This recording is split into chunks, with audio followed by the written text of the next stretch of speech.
এই মুহূর্তের সবচেয়ে গুরুত্বপূর্ণ খবর, তিপ্রাসার রোমান স্ক্রিপ্টের আন্দোলন স্ট্রাইক প্রত্যাহার করল ৪৮ ঘন্টা শেষে।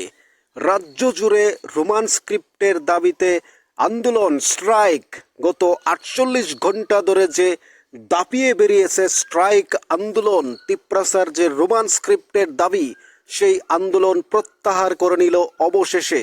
জনজীবন ৪৮ ঘন্টা ধরে ব্যাহত হয়েছে, কিন্তু কিসের ভিত্তিতে রোমান স্ক্রিপ্টের আন্দোলন প্রত্যাহার করেছে সেই খবর বা সেই কথা এখনো ছাত্র ফেডারেশন ওয়াইটিএফ থেকে বলা হয়নি। শুধু এতটুকু জানা গেছে যে তারা আন্দোলন প্রত্যাহার করলো কারণ রোমান স্ক্রিপ্ট নিয়ে নিশ্চয়ই কোনো তাদের মধ্যে কথাবার্তা হয়েছে, দাবি পূরণ নিয়ে কথা হয়েছে, দাবি পূরণের হয়তো তারা আশ্বাস পেয়েছে, তার জন্যই রোমান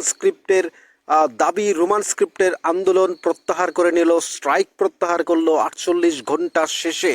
নিশ্চয়ই করে সেই খবর আমরা আপনাদের দেব, কিসের ভিত্তিতে কোন কথার পরিপ্রেক্ষিতে আন্দোলন প্রত্যাহার করা হয়েছে সেই খবর আমরা পরবর্তীতে আপনাদের জানাবো নিউজ ত্রিপুরা ওয়ান চ্যানেলের মধ্য দিয়ে।